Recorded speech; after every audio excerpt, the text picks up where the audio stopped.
Bom dia a todos e todas. O CEDEMP, o Colégio de Diretores de Escola do Ministério Público Brasileiro, juntamente com a ENAMP, a Escola Nacional do Ministério Público, tem a honra de começar esta live dentro da trilha Gestão de Promotorias e Procuradorias, tema fundamental para o aperfeiçoamento do Ministério Público Brasileiro.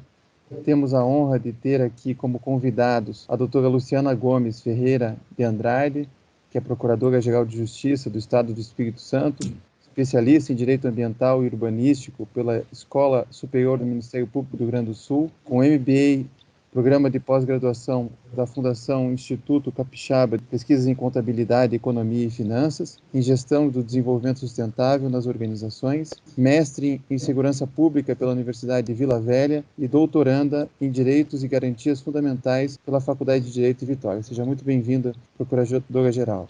Temos aqui o Dr. Antônio Sérgio Rocha de Paula, que é Procurador de Justiça do Ministério Público de Minas Gerais, lotado na Procuradoria de Justiça de Direitos Difusos e Coletivos, também subcorregedor-geral do Ministério Público de Minas Gerais no biênio 2020-2021. E também como convidado, o Dr. Luciano Fernando Calil de Freitas, que é Procurador de Justiça do Ministério Público do Rio Grande do Sul, doutor em Direito pela Universidade de Roma Tre, mestre em Direito pela PUC do Rio Grande do Sul, professor de Direito Constitucional da Faculdade de Direito da Fundação Escola Superior do Ministério Público do Rio Grande do Sul. Sejam todos muito bem-vindos. Temos também o Dr. Ailton, Procurador-Geral de Justiça do Ministério Público de Goiás, e a doutora Sâmia Saad Galotti Bonavides, representando aqui o Procurador-Geral de Justiça do Paraná, Dr. Gilberto Chacoia, para quem eu passo imediatamente a palavra. Bom dia, Sâmia. Eu agradeço e cumprimento a organização do evento e da temática do dia de hoje, cumprimentando a doutora Luciana, cumprimentando o doutor Ailton, cumprimentando o Hermes Zanetti e todos os outros participantes, principalmente o Eduardo Campo, que vai mediar hoje este evento. A importância da temática, para mim, ela é fundamental, e obviamente, inclusive até porque foi escolhida, né, nessa trilha de aprendizagem. Por que ela é fundamental? Porque hoje a gente observa, e essa observação já vem ocorrendo de alguns anos, né, que a forma de organizar os nossos órgãos de atuação, ela tem sido de fundamental importância para a obtenção dos resultados finalísticos. E principalmente quando a gente pensa na incrementação tecnológica hoje para a atuação. Né? Então, e uma incrementação tecnológica muito grande, com, às vezes, vários sistemas concorrendo, né, dentro de um órgão de execução do Ministério Público, com atores, né, eu digo aí, né, membras, né, às vezes, que não conseguem, então, ter o domínio completo de toda essa tecnologia, e como hoje nós temos corpos de apoio, né, os corpos de apoio administrativo, assessores, cada lugar tem lá seus nomes, oficiais, né, que auxiliam. Então, assim, é muito importante existir esse alinhamento, né, este afinamento, e para que os serviços finalísticos consigam transcorrer bem. Então, eu acho que é um tema da maior importância. Eu parabenizo a escolha, parabenizo a condução. É uma preocupação que no Ministério Público do Paraná nós já temos há alguns anos, né? A gente busca se aperfeiçoar nisso, busca encontrar o melhor equilíbrio para oferecer uma formação e uma padronização. Eu hoje sou subprocuradora-geral institucional do Ministério Público do Paraná. Obviamente, tudo que diz respeito a alinhamento, padronização dos serviços que são atividades meios, para contribuir com a atividade fim, isso é foco da preocupação constante, né, de uma subprocuradoria do planejamento, porque isso contribui para o próprio planejamento institucional e o desempenho das funções. Então, eu só tenho mesmo a agradecer essa parceria, agradecer a todos vocês que vão contribuir e pedir que sempre a gente esteja envolvido e juntos, né, em projetos maravilhosos como esse. Um bom dia e um bom evento a todos. Obrigada. Muito obrigado, doutora Sâmia. Eu quero também cumprimentar o Procurador-Geral de Justiça do Ministério Público de Goiás, doutor Ailton, nesse esforço que estamos fazendo aqui pela unidade e fortalecimento do Ministério Público brasileiro. Doutor Ailton, seja muito bem-vindo, bom dia. Bom dia, Eduardo.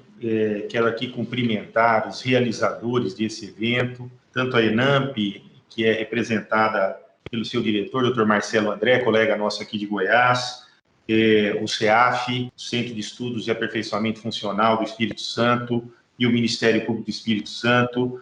Aqui cumprimento o Hermes Zanetti e toda a equipe. Também cumprimento você, Eduardo, que dirige a Escola Superior do Ministério Público do Paraná, e o doutor Adriano Godoy Firmino, que dirige a Escola Superior do Ministério Público de Goiás. Quero também aqui cumprimentar a minha amiga e colega, querida Luciana Gomes Ferreira de Andrade, Procuradora-Geral de Justiça do Espírito Santo, cumprimentar o doutor Antônio Sérgio Rocha de Paula, Procurador de Justiça em Minas Gerais, e também o doutor Luiz Fernando Calil de Freitas, Procurador de Justiça do Ministério Público do Rio Grande do Sul. Quero agradecer a honra de poder falar um pouquinho sobre essa questão, esse tema extremamente palpitante e, como todos disseram, fundamental. E, mais importante do que tudo, é enxergar essa articulação entre as escolas superiores, porque nós vamos conseguir dar um sentido e uma face para o Ministério Público quando nós passarmos a nos articular, para que a sociedade possa enxergar o Ministério Público, pelo menos com uma mesma face, com o mesmo rosto. Ela possa compreender a instituição do Ministério Público e enxergar a instituição do Ministério Público como sendo uma instituição única, quer queira onde o cidadão esteja. E as escolas superiores têm esse papel fundamental, de levar conhecimento, de agregar informação, e eu tenho acompanhado o trabalho das escolas superiores, especialmente nesse período de pandemia, e nós temos feito uma revolução no conhecimento. E eu quero aqui agradecer, como Procurador-Geral de Justiça do Estado de Goiás, a todos aqueles que estão envolvidos com a disseminação do conhecimento e das informações, e nesse aspecto, cumprimento especialmente a todas as escolas superiores do Ministério Público. A temática, como disse, palpitante e importante para a vida institucional, ela começa a ser, na verdade, tratada, a gestão de promotorias e procuradorias, ela tem um início embrionário há mais ou menos uns 15 anos, de 15 a 18 anos, mais ou menos, onde vários estudos foram feitos, temos trabalhos em Minas Gerais, temos trabalhos em São Paulo, temos trabalho no Rio Grande do Sul, tratando dessa questão de gestão de promotorias. E aí nós percebemos um movimento que veio propriamente da iniciativa privada. O conceito de gestão é um conceito próprio da iniciativa privada. E nós fomos, então, nesses estudos e nessas perspectivas de avaliação desse processo e da necessidade, inclusive, de dar uma maior efetividade à atuação do Ministério Público, porque nós sempre tivemos uma gestão, mas a gestão sempre ficou ligada à atividade meio da instituição, sempre procurando usar os melhores conceitos e metodologias para que nós alcançássemos o maior emprego dos nossos orçamentos para que a instituição funcionasse. Mas descolávamos a gestão da atividade fim. E esse trabalho de levar também os conceitos e a metodologia de gestão à atividade finalística, eu entendo como fundamental para os próximos momentos de vida do Ministério Público. Isso eu digo por quê? Porque, aqui analisando o conceito da iniciativa privada, né, lá, todo ano na iniciativa privada, a empresa, o empreendimento, tem que fazer um balanço. Nós temos que fechar um balanço e esse balanço tem que gerar lucro. E no Estado, e aqui eu incluo todos os poderes e órgãos autônomos, nós não temos essa preocupação, né? Nós não fazemos um balanço. E é preciso que nós comecemos a fazer esse balanço. Primeiramente, estabelecendo mecanismos de gestão nas promotorias de justiça, com menos esforço, alcançando uma maior efetividade e um resultado útil para a sociedade. E mensurar esse resultado para a sociedade.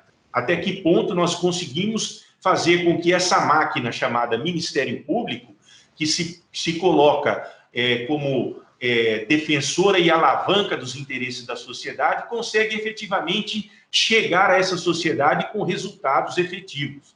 Isso é importante que nós tenhamos em mente. E quando se fala em gestão de promotorias e procuradorias de justiça, aqui enaltecendo esse trabalho que vem sendo realizado em todas as instituições do Ministério Público, com o processo de digitalização da sua atuação, e o Poder Judiciário também, com esse esforço, nós temos conseguido novos meios de entregar à sociedade aquilo que ela vem esperando de todos nós. Portanto, considero que a análise dos fluxos, dos procedimentos, a capacitação dos nossos servidores, dos servidores do Ministério Público, eu enxergo muito isso aqui, tenho defendido isso aqui, tenho lutado para que isso aqui, para que a capacitação dos servidores seja uma das principais metas do Ministério Público, porque nós alcançamos um nível muito bom intelectual, até pela própria formação dos membros, dada inclusive pelas escolas superiores. Mas nós precisamos investir muito na capacitação dos nossos servidores. Nós precisamos dar um nível de tratamento a esses servidores que consiga gerar exatamente esse conhecimento e, propriamente, com menos esforço e com o uso da tecnologia, entregar aquilo que a sociedade espera da instituição Ministério Público. Daí porque, mais uma vez, eu quero agradecer a você, Eduardo, ao Zanetti, ao Adriano e também ao Marcelo André, que é o diretor da Escola Nacional.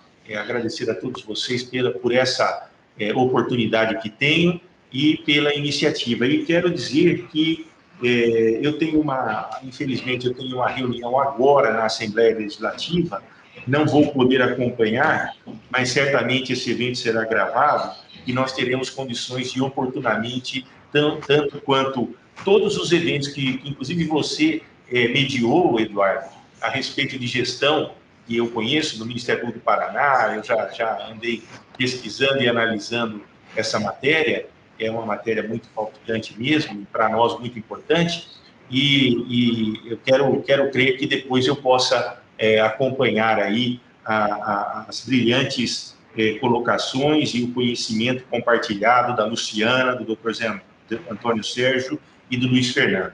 Muito obrigado a todos, é um grande prazer, uma grande honra poder falar a todos vocês, um excelente evento e que nós possamos realmente dar maior efetividade para a atuação do Ministério Público. Muito obrigado, um grande abraço. Muito obrigado por estar conosco. O senhor dá um peso diferenciado a esse evento, a participação dos procuradores gerais, com a sua visão política e institucional. Isso é muito importante, doutor Ailton. Parabéns pelo trabalho que vem desenvolvendo à frente do Ministério Público de Goiás e queremos tê-lo sempre aqui nos nossos eventos. Quero, em nome da nossa parceria, também cumprimentar o colega Adriano Firmino, doutor Hermes Zanetti Júnior e doutor Marcelo André. E, antes propriamente de iniciar essa fala com a palavra da doutora Luciana, passar a palavra ao doutor Hermes Zanetti, para que, em nome da ENAMP, possamos dar continuidade a esse evento. Bom dia, Hermes.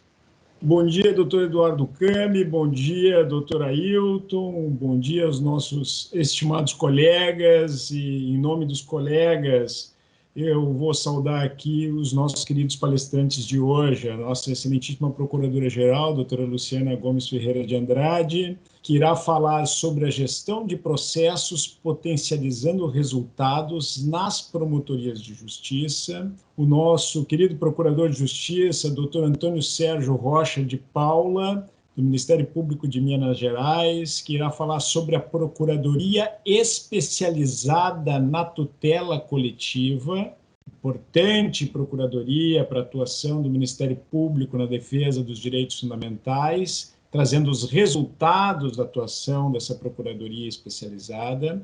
E o meu estimado colega, tivemos a oportunidade de estudarmos juntos as questões de direitos fundamentais na Universidade de Roma Tre, junto ao maestro Luigi Ferraioli, um grande amigo que a vida me deu, um procurador de justiça destacado por sua brilhante atuação, o colega Luiz Fernando Calil de Freitas, do Ministério Público do Rio Grande do Sul, que irá falar sobre a gestão de Procuradoria de Recursos, uma experiência à luz dos 6 anos de experiência à frente da Procuradoria de Recursos do Ministério Público do Rio Grande do Sul. Nós vamos ter esse evento focado em 2 grandes eixos, conectado com as trilhas de aprendizagem que eu, o professor Eduardo Cambi, o colega Adriano Firmino, o professor Marcelo André, temos realizado juntamente da ENAMP, do CEAF do Paraná, da Escola do Ministério Público de Goiás e do CEAF do Espírito Santo. Os 2 grandes eixos são ligados ao eixo meio e ao eixo fim, porque a gestão, como propriamente colocou o doutor Ailton, ela exige eficiência no meio, mas resultado no fim. Então, a ideia dessa trilha de aprendizagem, gestão de promotorias e procuradorias, é exatamente trazer um pouco da experiência, de sucesso, de resultados dos ministérios públicos e fazer um debate aqui que possa aprimorar nossa atividade meio e nossa atividade fim. Eu já adianto que dentro dessas trilhas de aprendizagem nós teremos ainda um evento logo no início de maio que será divulgado para discutir o segundo grande evento da trilha Ministério Público por Evidências, que está conectado com o evento de hoje. Naquele evento do Ministério Público por Evidências, nós vamos discutir o caso da Covid-19 e a atuação dos ministérios públicos na Covid-19. Então, desejo a todos um excelente evento, que nós possamos aproveitar dessa experiência dos colegas. E eu queria mais uma vez dizer da minha alegria de estar aqui com os colegas Adriano, com o colega Eduardo Cambi, e se me permitires, doutor Eduardo Cambi, de imediato passar a palavra, dar o palco, vamos dizer assim, à nossa excelentíssima Procuradora-Geral de Justiça do Ministério Público do Espírito Santo, uma pessoa apaixonada por gestão, uma pessoa apaixonada pela academia, e que é a nossa querida doutora Luciana Gomes Ferreira de Andrade, nossa Procuradora-Geral. Doutora Luciana, tens a palavra. Muito obrigada, doutor Zanetti. São os seus olhos apaixonados por mim, doutor Zanetti. Bom dia a todas e a todos. Primeiramente, eu gostaria de cumprimentar meu querido amigo Ailton Vec, procurador-geral de Goiás, a quem eu tenho a honra de ladear aquele festejado colegiado tão importante para o fortalecimento do nosso Ministério Público brasileiro, porque, de fato, nós exercemos ali a unidade institucional conforme indica a Constituição Federal. Meus cumprimentos também à doutora Sâmia Bonavides, procuradora de Justiça, aqui representando o nosso querido amigo Jacóia, que nos orgulha muito, dada a sua antiguidade, sua experiência, sempre compartilhando seus saberes conosco ali no nosso colegiado de procuradores gerais. Cumprimento também os colegas que nesta manhã dialogarão com os colegas que estão nos assistindo, doutor Antônio, doutor Luiz Fernando. É uma honra tê-los comigo aqui, colegas de notório saber jurídico. Cumprimento também os CEAFs de Goiás, Paraná e do Espírito Santo, na pessoa do meu querido amigo e brilhante processualista em tutela coletiva, doutor Zanetti. Mesmo porque agora estou muito feliz contigo, Zanetti, pelas palavras que proferiu a mim. De fato, são muito bondosas. É por conta da nossa amizade e do respeito mútuo no nosso trabalho, sobretudo o nosso trabalho aqui do dia a dia da instituição. Cumprimento também os membros, membras, servidores e servidoras do nosso querido Ministério Público Brasileiro. Quero agradecer também o convite. Para mim foi uma honra, de fato foi uma honra estar falando um pouquinho aqui com vocês, compartilhando a nossa experiência de fato de gestão no Ministério Público Capixaba, estar expondo um pouco do meu posicionamento enquanto membro do Ministério Público no que concerne a nossa responsabilidade de manutenção da autonomia e da independência da instituição. Nós recebemos a chave, né, da casa pelo Constituinte em 88 e nós temos de nos virar nos 30, né? Como diz um famoso apresentador, nós temos de nos virar nos 30 para dar conta de fato dessa autonomia e dessa independência. Não é fácil, os recursos cada vez mais escassos, as demandas cada vez mais crescentes, mas é uma tarefa que nós devemos sim cuidar e executar com muito primor, sob pena de perder o que conseguimos conquistar às duras penas, por conta de esforço de muitos daqueles que nos antecederam, até por respeito a eles, por respeito ao próprio Constituinte e à população brasileira que, então, acredita em nós e espera, de fato, que seus direitos fundamentais sejam adimplidos. Então, realmente, nós precisamos dar conta desse recado. E algumas ideias eu trago aqui para compartilhar com os colegas. Bem, a gente vai falar um pouquinho sobre gestão por ou de processos. Essa gestão por processos, ela aparece no nosso dia a dia, em tudo que fazemos, né? Desde escovar os dentes até numa indústria, quando transformamos uma matéria-prima em um produto, em algo novo.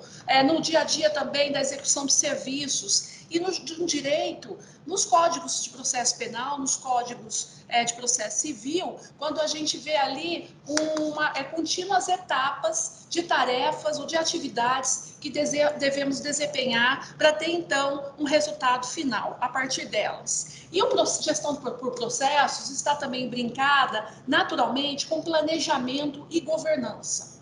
Bem, o Ministério Público Capixaba vem na trilha do aperfeiçoamento contínuo há muitos anos. Então, nós de fato, não inventamos a roda.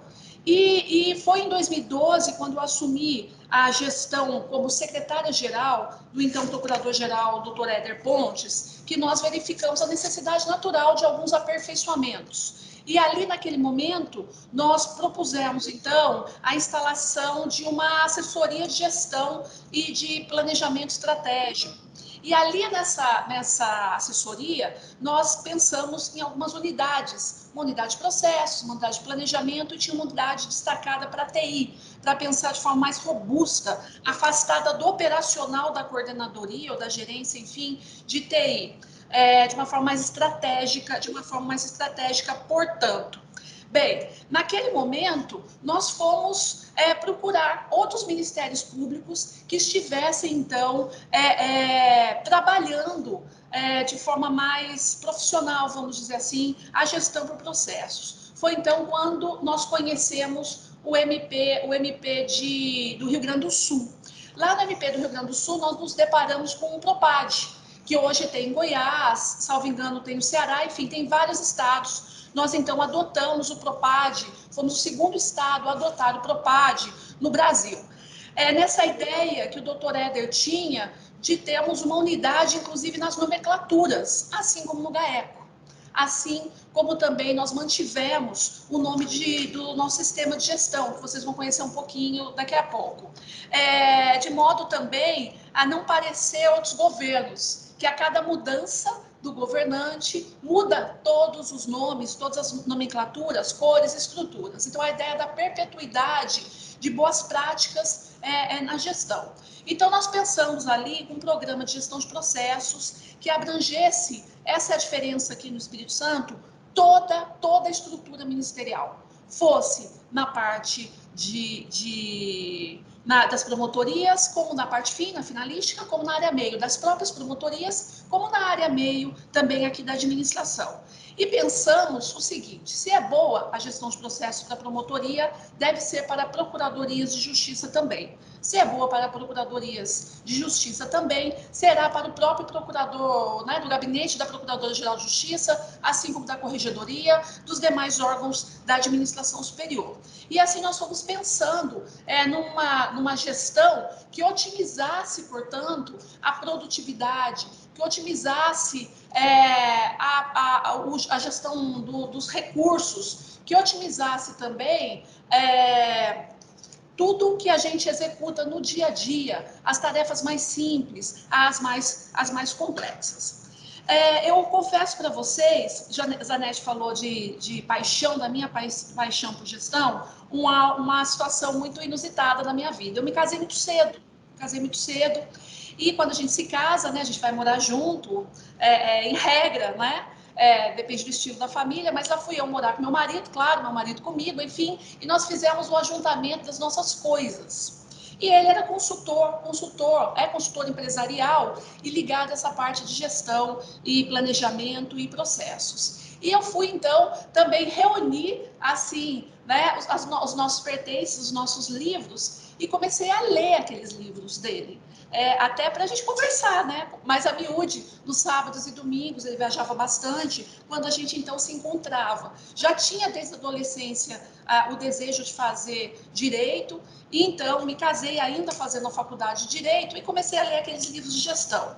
Então, as minhas ideias de gestão, de BSC, de planejamento estratégico, de just-in-time, reengenharia, começa naquele processo do casamento. Olha que interessante. Mas sempre buscando um aperfeiçoamento contínuo, já na gestão em 2012, eu procurei então esse MBA de gestão para aperfeiçoar o meu dia a dia ali na gestão. Então, estruturamos o Propad em algumas etapas, de modo que os colegas participassem ativamente dessas etapas. Porque nós precisamos fortalecer na nossa unidade, na nossa independência, justamente as competências, as habilidades de cada um, para gerenciar, desde pequenas a grandes equipes. Porque nós temos no nosso gabinete, seja um assessor ou um estagiário, nós precisamos lidar com essas equipes. E ali, então, em 2015, nós fizemos um grande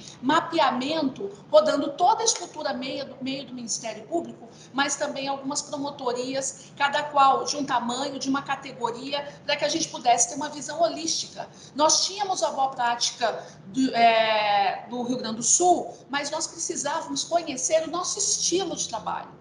A nossa característica, a nossa personalidade de MP Capixaba no dia a dia. E assim fizemos e compartilhamos com os colegas da gestão e também das promotorias esse levantamento.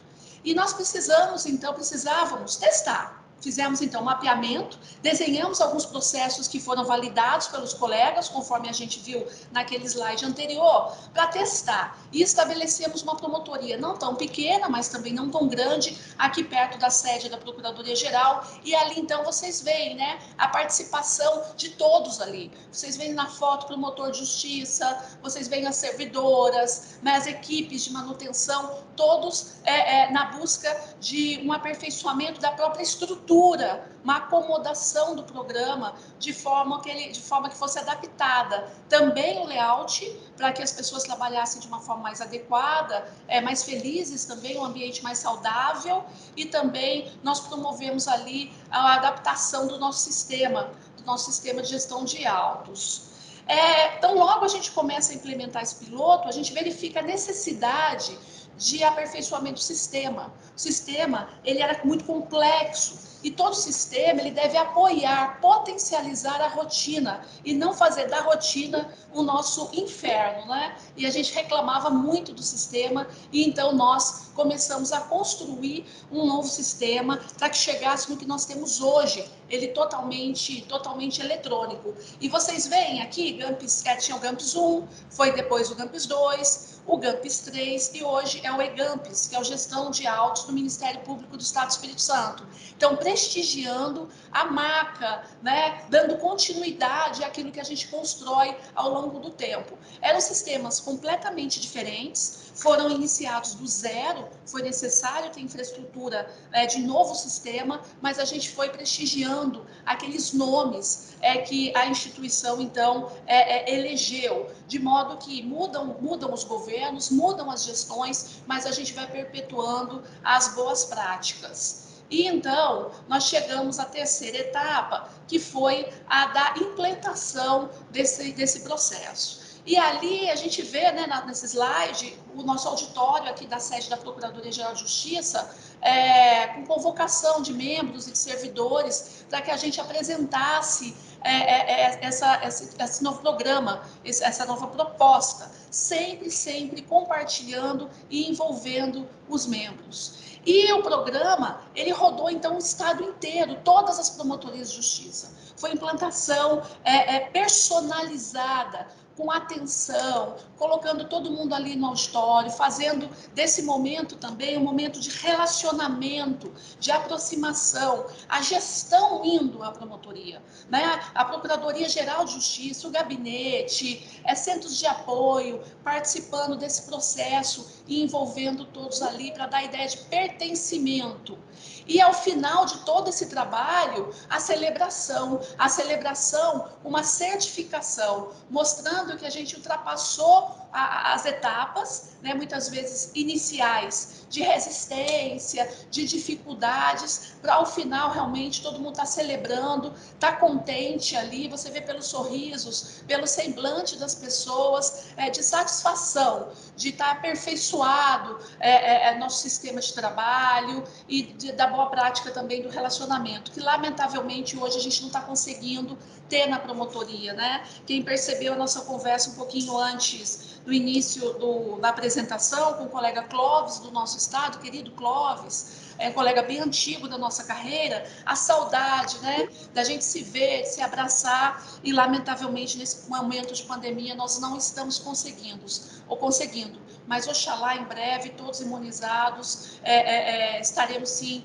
juntos. E esse sistema trouxe algumas inovações. No MP Capixaba nós tínhamos dentro das promotorias ilhas onde cada um fazia o seu, né, promotorias especializadas, cada um vivendo a sua promotoria, sua estrutura de secretaria, sua estrutura, enfim, muitas vezes de cartório dentro do gabinete, tudo numa confusão, né, numa desorganização. Nós tínhamos ainda a gestão física de procedimentos e, lamentavelmente, ainda a gente tem no que concerne ao Poder Judiciário, que está se esforçando muito ainda, né, mas não conseguiu transformar todo o seu acervo em eletrônico, e no Ministério Público era igual, então era papel indo para lá e era para cá. E a primeira coisa que a gente viu, por um reclamo dos colegas, foi a necessidade de instalação, então, de uma estrutura, de um cartório único, que pudesse, então, receber toda a demanda e dar cumprimento, e trazer, então, os servidores da área meio, os agentes de promotoria, do administrativo, para cuidar, então, do cumprimento dessas diligências, dos despachos emanados pelos promotores de justiça. E assim, nós pudemos começar a mensurar quantidade de pessoal necessária, né? Também a performance, melhorar a capacitação desses servidores, que a gente vai percebendo as lacunas, e também criar, então, um sistema, né, por meio de BI, para que a gente pudesse levantar, então, esses indicadores de forma objetiva e impessoal, porque antes todo mundo quer mais servidor, todo mundo quer mais promotor, todo mundo quer mais estagiário, mas quem de fato precisa? Então, as desigualdades, os desequilíbrios de estrutura e de quantidade de trabalho não eram percebidos por nós, e foi então a partir da unificação dessas estruturas, da capacitação e da mensuração desses indicadores que nós conseguimos aqui dando conta do recado. E a gente, então, a partir desses painéis, vem levantando o que está acontecendo nas promotorias, e tudo também interligado com gestão de custos, que hoje o Ministério Público Capixaba já faz muito bem. secretaria única. Nós tínhamos em promotorias, muitas vezes, um cargo da infância com uma secretaria com 20 colegas criminais e uma secretaria mais separada com 5, 6 cíveis, uma cidade do interior, por exemplo. Uma servidora da Secretaria da Criminal, ela conseguia um banheiro, não dava conta. Então, a gente unificou essas estruturas e propiciou, então, um trabalho mais uniforme, de maior qualidade e, acima de tudo, com um equilíbrio de demandas, para que essa servidora, então, tivesse, por exemplo, saúde no seu dia a dia do trabalho. Aqui na imagem, a gente vê aqui uma servidora, logo que a gente implantou a secretaria, olha como era desigual. Né? Essa atrás do monitor, pequenininha, assim, com todo esse acervo de execução penal, né? E da lateral dela também, então ela cuidava sozinha de todo o acervo de execução penal, aqui uma grande promotoria que a gente tem, a maior do estado, aqui em Vila Velha, na região metropolitana, do lado um servidor, né, com mais um pouquinho de acervo, que cuidava dos inquéritos, e atrás as mesas vazias, que todas elas cuidavam, essas outras servidoras, das varas, do acervo que vinha das varas residuais. Né? Então, olha o desequilíbrio que a gente tinha ali patente. A gente começou, então, a equilibrar essa demanda. Hoje, todo o acervo da execução penal nosso já é eletrônico e nós, então, não precisamos mais que uma pessoa gastar recurso humano, né, o mais caro, nosso principal ativo, recebendo e entregando papel, né, documentos. Então, hoje, essa servidora, ela cuida de outras atividades de maior complexidade. Então, a gente conseguiu equilibrar a demanda e fazendo também um monitoramento por meio de BI. Outra inovação pode parecer simplória, mas foi espaço físico adequado para o atendimento ao cidadão e à cidadã, e hoje, inclusive, com todo o equiparato de biossegurança. Antes, eu cheguei a presenciar isso numa promotoria, naquela do piloto. Chegamos lá e, antes de começar a palestra, estavam as portas fechadas para que a gente ficasse ali, então, em imersão na nossa capacitação, e uma senhora começou a bater desesperada na porta de vidro. Vocês perceberam como a nossa estrutura aqui é toda muito, muito transparente, né, de vidro, nas promotorias de justiça. E essa senhora, então, nós fomos lá, não, atende, né, essa senhora desesperada, e ela começou a falar desesperada, que precisava de um atendimento por conta de violência, possível violência sexual, que sua filha adolescente estaria sofrendo, que ela teria saído de casa, ido morar com um rapaz, enfim. E ela começou a contar tudo, ser atendida ali na recepção, na onde a gente tinha organizado o nosso treinamento, com o militar ali da nossa segurança, com os motoristas da estrutura nossa, enfim.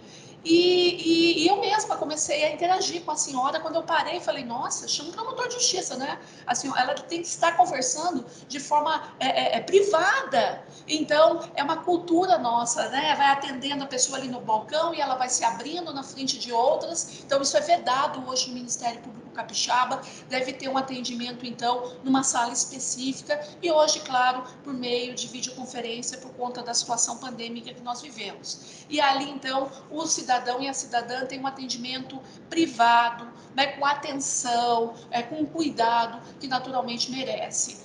E ali também nós começamos a ver a necessidade de ter alguns espaços lúdicos para que as crianças e adolescentes, quando estivessem ali com as suas mães, enfim, com seus familiares, pudessem dar atenção a esses brinquedos, a algum jogo, enfim, e não prestasse tanto atenção àquele problema que o familiar está trazendo ali, já que não teve com quem deixar, né, os filhos, sobrinhos, enfim, aquelas crianças ou adolescentes que com ela estavam. E esses brinquedos foram, inclusive, por nós custeados, de modo a gente implementar essas salas com maior qualidade. E outra inovação foi a gente realmente assumir a nossa responsabilidade de encaminhamento. Porque antes, o que a gente fazia? Chega o cidadão, chega a cidadã na promotoria, não, a demanda não é com a gente. A senhora vai ao Juizado Especial Civil, vai à Defensoria Pública, vai à Delegacia da Polícia. E a pessoa parece um ioiô, né? Vai e volta, vai e volta, vai e volta. Então, nós formalizamos isso, né, nas nossas normativas e entregamos um documento. Então, ali, essa senhora prestou um depoimento sentimento de satisfação, de que ela pegou aquele documento de encaminhamento à secretaria, no caso foi a Secretaria Municipal de Saúde, para que o filho, pessoa com deficiência, tivesse, então, um atendimento adequado e célere. E depois ela voltou feliz, contente, porque há um empoderamento da pessoa junto aos órgãos, com um comando ali do Ministério Público, encaminhamento, e assim a gente começou a melhorar, então, o atendimento às pessoas, e o nível de satisfação foi aumentando muitíssimo, e mais, diminuiu o retrabalho, porque o retorno dessas pessoas começou a ser quase inexistente na estrutura do Ministério Público, e também começamos a registrar tudo isso, o que antes, de fato, nós não fazíamos, né? Nós fazíamos muito precariamente. Então, a gente começa, a partir dessa boa prática, a registrar e saber, então, qual é a demanda também necessária de recursos humanos, logísticos, para atendimento de melhor qualidade, ao que o Dr. Dazi, né, nosso antigo Procurador-Geral de Justiça, e também muito querido colega, por muitos conhecido, dizia, né, que o cidadão, a cidadã, a nossa rainha, e merece, então, um melhor atendimento dentro da nossa casa. E assim nós vimos, a partir dessa percepção de melhor atendimento às pessoas, olhar mais para as pessoas do que para as coisas, melhor atender, então, as pessoas que vêm nos procurar, que é a razão da nossa existência, é um aumento significativo de registros de pessoas que procuram a instituição, muito significativo.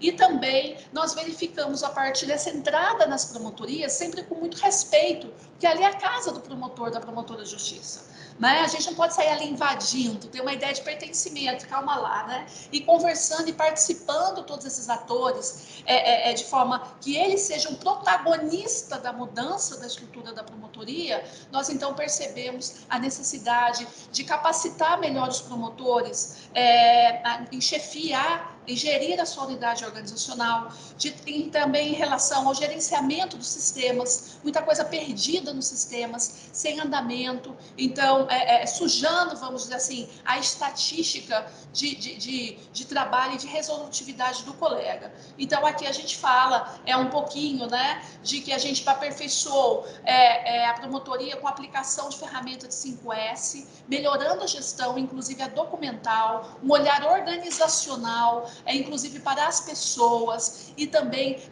elaboramos uma cartilha para atendimento de qualidade, para que a gente atenda as pessoas sem preconceito, sem discriminação, com acolhimento, olhando então toda a pluralidade, a diversidade que a gente tem na sociedade, para melhor atender as pessoas. Eu lembro certa vez que uma senhora veio aqui reclamando de que nós tínhamos adotado a portaria, né, por portaria, o nome social, mas ela não conseguia, de fato, ser atendida pelo nome social que ela adotou, mas com uma exigência do nosso pessoal de segurança, do atendimento daquele nome masculino no seu documento de identidade. Então, nessa cartilha de atendimento ao cidadão, a gente tem esse olhar, né, para o correto atendimento às pessoas com deficiência, ao público LGBTQI, à população preta, né, de modo que a gente seja realmente acolhedor e não transforme essa experiência de estar no Ministério Público como algo desagradável. Bem, e assim então nós fomos trabalhando para melhorar as condições das unidades. Vejam aqui, completa bagunça, né, desorganização, as pessoas trabalhavam no meio de tudo isso. Então, um olhar realmente para a gestão e também para a sustentabilidade. É quando a gente começa a perceber a necessidade de transformar aquela unidade de informática, né, de tecnologia, da assessoria de gestão, já que a gente estava fortalecendo também a coordenadoria nossa de informática para um olhar estratégico né, da nossa estrutura, dada a importância da informação e da tecnologia no nosso desenvolvimento, no nosso dia a dia enquanto Ministério Público. para uma unidade de inovação e de sustentabilidade, ainda em 2017, e saindo então de uma comissão provisória para algo perene como unidade estratégica, que visa então a sustentabilidade em todas as suas dimensões, tendo a pessoa como centro de tudo e como prioridade para nós institucional. E aí, nesse momento que a gente reorganiza, a gente verifica em poucos meses de implementação uma diminuição de 20% nossos gastos de papel, de água, de material em geral, enfim, nas promotorias de justiça. E começamos a também limpar aquela papelada e com essa destruição sustentável, nós conseguimos, inclusive, fazer uma festa, uma grande comemoração para os servidores no fim do ano. Claro, algo muito simples, comemorativo aqui na sede da Procuradoria-Geral, com palestras de capacitação também voltadas à gestão a partir do lixo, do trato sustentável desse resíduo, então, que a gente foi acumulando ao longo dos tempos nas promotorias. E essa mudança, ela foi essencial para que a gente pudesse, então, começar a preparar a cultura para a transformação digital. A gente precisava trazer os colegas para a gestão, para, então, ter o grande boom, grande explosão, né, de transformação na instituição. E melhorando ali os espaços físicos, né? Então foram caminhões e caminhões de limpeza de fato nas promotorias, e aí nós então alcançamos as 72 unidades que nós temos instaladas em todo o estado. Nosso estado é um estado geograficamente pequeno, e então recebeu toda a implementação. E aquilo que eu disse, se é bom para o promotor, tem que ser bom para o procurador, para a procuradora-geral. Nós temos de dar exemplo, né? Então, foi implementado o PROPAD também no colégio, no conselho, enfim, toda a estrutura da instituição, e na área meio também ainda em andamento, que é a área mais complexa, dada a diversidade também de processos que nós temos. E nesse contexto pós-pandemia, nós tivemos a ousadia, por conta desse fortalecimento e da consolidação da gestão nas promotorias de justiça, todo o Ministério Público, na cultura, em todas as suas faixas, vamos dizer assim, daquela pirâmide organizacional, do estratégico, do tático e do operacional. Nós tivemos, então, a ousadia de transformar todo o nosso acervo físico extrajudicial no decorrer da pandemia em eletrônico. Por quê? Porque os servidores, os promotores já estavam engajados na mudança. Né? Para eles era tranquilo chegar e mudar o ambiente e aperfeiçoar, né, esse ciclo contínuo de mudança que já fazia parte, então faz parte do nosso dia a dia aqui no Ministério Público Capixaba. E desse modo, então, nós conseguimos transformar todo o nosso acervo físico extrajudicial, diga-se, né, o nosso judicial é parcialmente eletrônico, em virtual, e facilitando, inclusive, o processo de correição da nossa corregedoria local, e por conta disso, fomos o primeiro também estado a ser correcionado pela Corregedoria Nacional, agora recentemente. E o reconhecimento dos colegas, né? Todos os colegas participando, então, e fazendo vídeos, testemunhos, e engajando outras promotorias, para que houvesse, então, essa ideia de pertencimento, essa recepção positiva da mudança. No começo, todo mundo corria para o PAD, mas depois, quando as pessoas, os colegas e os servidores também começaram a difundir como era bacana e como isso facilitava e dava segurança, inclusive, funcional para o colega, realmente todo mundo começou a pedir desesperadamente, vem aqui, era uma briga, então, para quem? Porque todos queriam, de fato, para o PAD, e a gente foi recebendo um carinhoso reconhecimento de todo o Estado do Espírito Santo. E é importante destacar que a prática, ela foi totalmente institucionalizada por meio de normativas. Então, nós temos normativas disciplinando e, inclusive, manualizando toda a etapa nossa do programa, que hoje já faz parte do nosso dia a dia. Então, aqui a gente percebe o engajamento com uma participação muito positiva de todos e de todas na comunicação do programa, na receptividade dessa ideia, e foi muito então, bacana. Bem, eu gostaria aqui de encerrar minha apresentação dizendo o seguinte, colegas: tudo está interligado no nosso dia a dia funcional. Nós somos agentes políticos por natureza.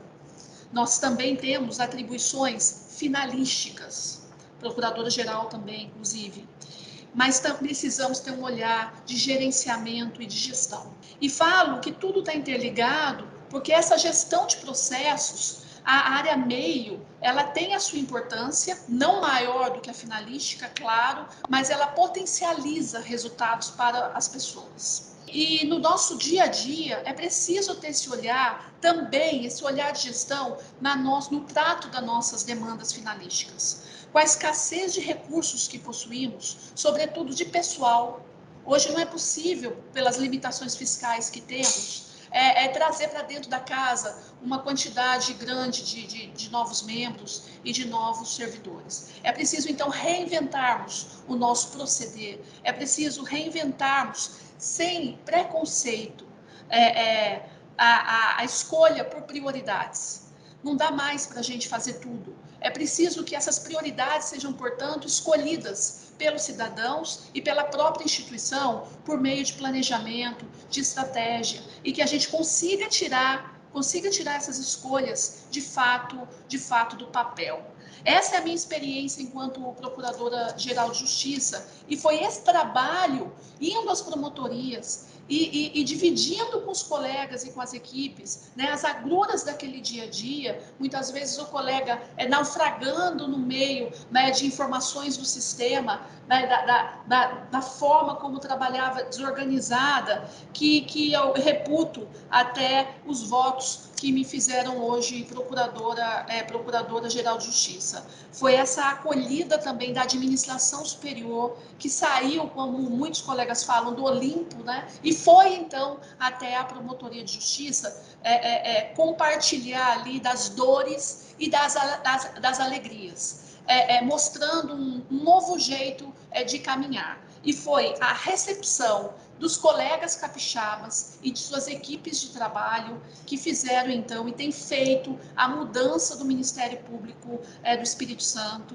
levando ao primeiro lugar no ranking de organização administrativa, de transparência, né, lá em cima 100% em radar estratégico, enfim, sem a necessidade, inclusive, de inspeção, né, contínua do Tribunal de Contas, com todas as suas contas aprovadas, enfim, o Ministério Público, como eu disse, pequeno, né, geograficamente, mas grande, muito grande em resultados. Então, assim eu encerro minhas palavras, peço desculpa pelo alongado do tempo, gasto, e muito obrigada. É um prazer poder compartilhar boas práticas com o Ministério Público Brasileiro, saber da excelência do trabalho desenvolvido no Espírito Santo, que é grandioso, sim, e é exemplo para o país. Eu digo que a gente não precisa inventar a roda já foi inventada há muito tempo, e nós temos que copiar os bons exemplos que vemos nos outros ministérios públicos para fortalecer ainda mais a instituição como um todo. Então, eu agradeço muitíssimo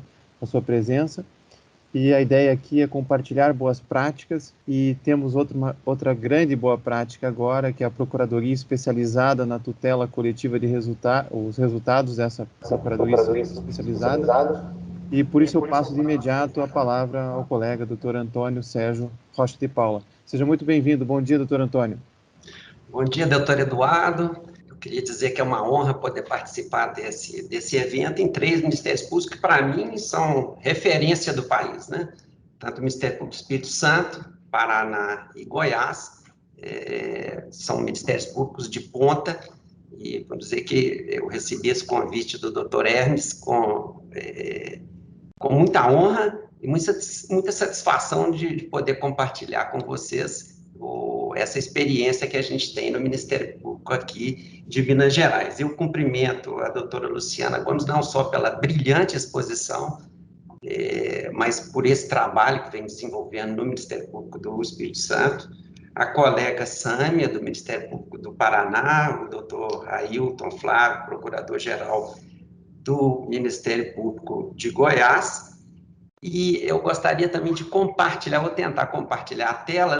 Bom, a nossa Procuradoria, né, especializada em tutela coletiva, ela já completou agora, no mês de março, 20 anos de criação. Essa Procuradoria foi criada, falar assim brevemente dos aspectos históricos dessa Procuradoria, nós só conseguimos criar essas especializações no âmbito do Ministério Público de Minas Gerais, depois que, vamos dizer, ela seria um produto da discussão que tivemos e dos vários atos de racionalização na área do processo civil. Ou seja, depois que a gente conseguiu enxugar um pouco a atuação do Ministério Público, é que sobrou espaço, principalmente na segunda instância, de se discutir essa questão da especialização, especialmente no âmbito da tutela coletiva. E qual que era a crítica que a gente tinha no passado relacionado a isso? E isso vinha muito dos promotores, que não havia um acompanhamento dos recursos interpostos nas ações civis públicas da forma que isso deveria ser feito. Havia muita ponderação dos promotores no sentido de que o trabalho que era feito na primeira instância não era replicado aqui no segundo grau, ou não havia um acompanhamento dessas ações. Nós sabemos que são essas ações ambientais na área do patrimônio público e ações especificamente ligadas na tutela coletiva, nós enfrentamos os grandes escritórios de advocacia. Então, a ideia era que se criasse um órgão de procuradores que pudesse fazer esse acompanhamento da forma parecida, ou pelo menos equilibrar com os advogados da forma que é feita na parte contrária. Então, em 21 de março de 2001, aliás, existem duas formas de criar essa especialização. Nós adotamos essa primeira. Em 21 de março de 2001, nós fizemos uma grande reunião entre todos os procuradores cíveis aqui da Procuradoria e decidimos criar essa especialização. Foi definida por consenso. E, na época, foram 2 procuradores. Na época, a gente ainda tinha 2 tribunais aqui, o Tribunal de Alçada e o Tribunal de Justiça, em que se escolheu um procurador, que, por sinal, foi eu atuava no Tribunal de Alçada, e um procurador do Tribunal de Justiça criou primeiro com um grupo especializado de atuação nos recursos relacionados com as ações coletivas, ações civis públicas ajuizadas pelo Ministério Público. Então, nós começamos com 2 procuradores de justiça em 2001. E qual que era, em 2011, a Câmara de Procuradores aprovou a reestruturação dessa Procuradoria de Justiça, e atualmente nós somos regulamentados, uma outra resolução, número 1/2019, logo depois que o CNMP editou aquela recomendação de 2017, sobre atuação na segunda instância, nós editamos essa número 1/2019, praticamente acolhendo aquelas inovações todas da recomendação do CNMP, especialmente relacionadas com a atuação conjunta de promotor de justiça, esse acompanhamento mais efetivo do segundo grau. Eu, junto com a minha exposição, quando eu lanço aqui Ver Anexo, são 4 atos e peças processuais que eu faço referência aqui na minha exposição, que estão no anexo dessa exposição. A ideia inicial que nos norteou é, primeiro, abandonar qualquer discussão doutrinária a respeito da procura, da postura do procurador de justiça em segunda instância, se é parte, se é fiscal da lei, se tem que necessariamente seguir aquela posição defendida pelo promotor em primeiro grau. A primeira conclusão que nós chegamos na época é que essa discussão é inteiramente desnecessária, né? A gente não tem que necessariamente seguir aquilo que o promotor defendeu na primeira instância. É um tema que acabou se pacificando aqui. A ideia é uma mudança de postura.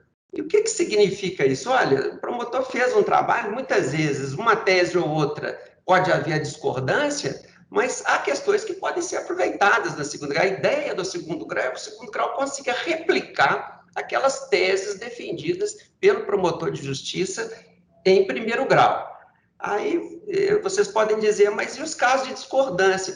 Nesses anos todos, a discordância aqui da Procuradoria com relação às teses defendidas pelos promotores fica em torno de 4%.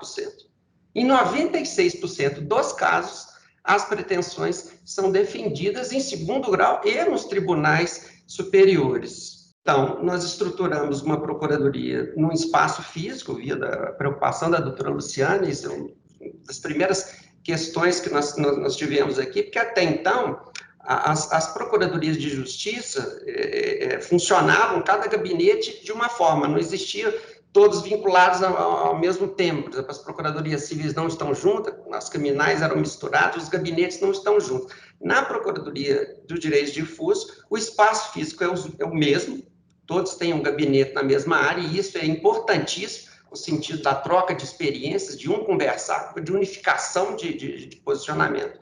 Nós temos assessoria jurídica, uma revisora, secretaria, um setor de estágio, banco de dados, banco de pareceres, todo mundo atua com peças, muitas vezes já prontas de colegas, modelos de atuação, todo mundo em rede e nuvem. E hoje nós temos, são 15 procuradores, um assessor, 2 estagiários de pós-graduação para cada um. Evidentemente, nós nunca tivemos os 15 procuradores aqui. Nós sabemos que vários procuradores acabam ocupando outros cargos na instituição e acabam participando de outros setores. Normalmente, o número atualmente gira em torno de 11, 12 procuradores, e eu até costumo brincar que, inclusive, entre esses procuradores, vários que foram procuradores gerais, inclusive um deles que chegou aqui da última vez atuando com a gente, ele até brincava, falou, nossa, se eu soubesse que o serviço era tanto, eu tinha até melhorado a estrutura aqui da Procuradoria, tendo visto o número muito grande de processos.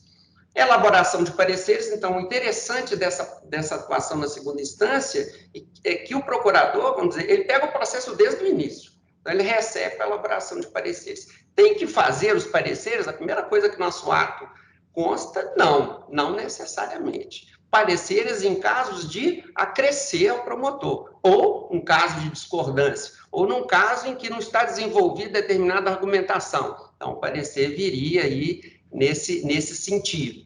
Realização de sustentações, outros casos, assim, se o processo foi muito bem feito pelo promotor, o recurso está muito bem feito, basta a ratificação desse recurso, evitar o retrabalho.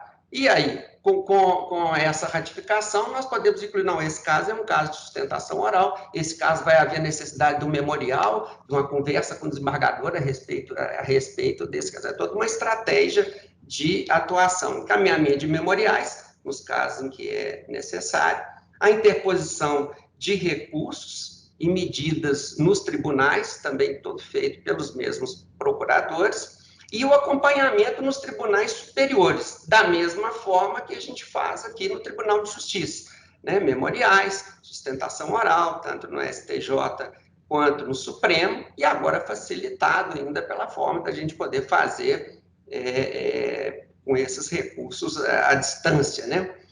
Participação nas audiências de conciliação e mediação em segunda instância, isso tem sido, nos 2 últimos anos, houve um acréscimo muito grande, que nós temos aqui no próprio Tribunal de Justiça um setor de conciliação.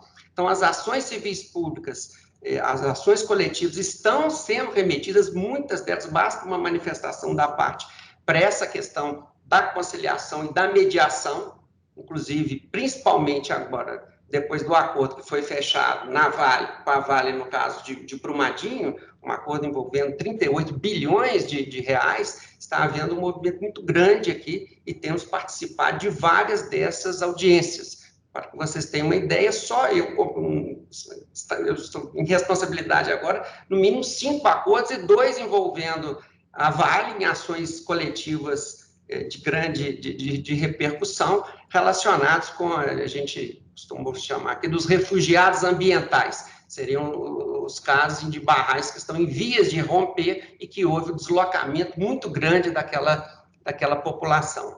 Atuação conjunta com os órgãos de execução em primeira instância, muito comum. contato com os promotores encaminharem muitas vezes peças para ser protocoladas, discussão a respeito dos pareceres, e agora nós já inauguramos já há 2 anos, inclusive com a participação dos promotores também perante os tribunais, inclusive nas sustentações orais. A Procuradoria também participa todos os anos dos cursos de ingresso na instituição e outras atividades também aqui do CEAF. Inclusive, eu tomei a liberdade, o professor Hermes fica à vontade para exibir ou não, mas eu encaminhei um vídeo de 47 minutos de vamos dizer, uma aula muito simples, que a gente conversa com os promotores, ela é do ano passado, dando essas dicas práticas que vêm desde a fase de investigação até a fase de elaboração de peças recursais para os promotores de justiça. Bem práticas, assim, que deve conter na contraminuta de agravo, no agravo,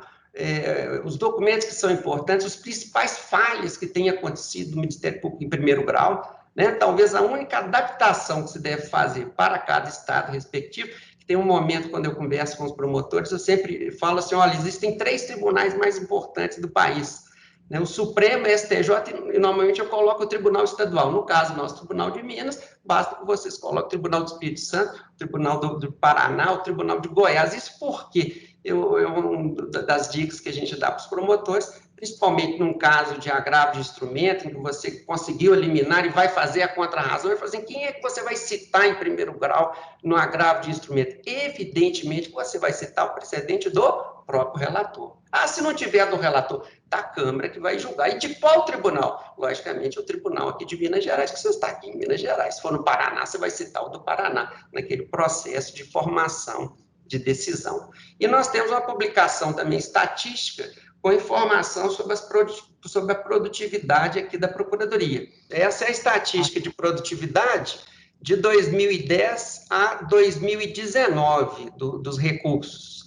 O que a gente observa é que quanto mais aumenta a estrutura, mais nós tem aumentado o número de recursos, né? Nós estamos em estado aqui em Minas Gerais, temos aproximadamente, são 18 mil ações coletivas no tribunal, e a gente tem observado um aumento muito grande da produtividade. Nesse resultado dos recursos em ações coletivas, a gente faz um controle daquilo que está sendo favorável e aquilo que está sendo contrário ao posicionamento do Ministério Público. E a gente tem trabalhado com uma estatística, vamos dizer, que chega em torno de 60%, já chegou a 66%, dependendo da matéria.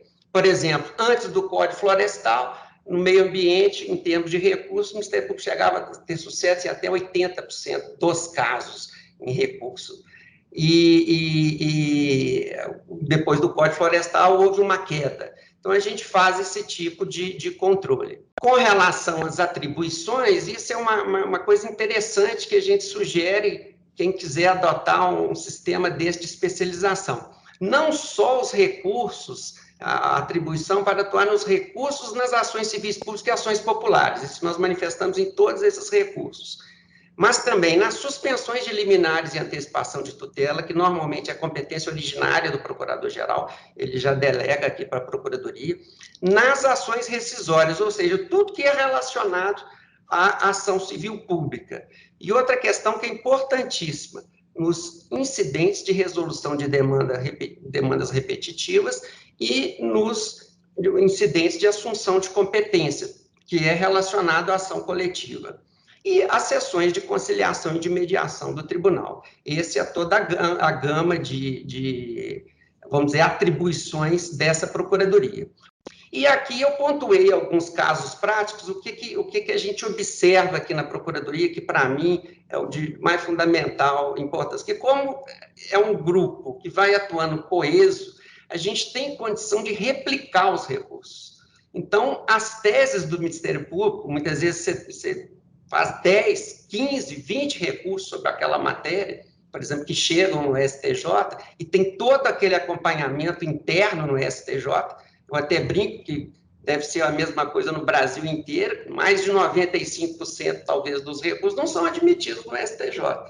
Ou você vai fazer os recursos internos e tentar que aquele recurso realmente seja conhecido, ou realmente fica difícil, que a maioria, a tendência é não se admitir esses recursos. Mas como são vários procuradores fazendo recurso ao mesmo tempo, a gente consegue fazer um acompanhamento maior. Por exemplo, o tema 262 é aqui de Minas Gerais, em que se reafirmou, o Supremo reafirmou a nossa legitimidade para atuar em ações civis públicas que visem fornecimento de medicamento naquelas discussões a respeito do individual homogêneo. Ou seja, foi feito um trabalho grande no Supremo a respeito disso. Entrega de memoriais, sustentação moral, inclusive ela foi feita pelo Procurador-Geral de Justiça, e talvez a maior dificuldade que nós encontramos hoje nos tribunais, é que o seu processo seja pautado.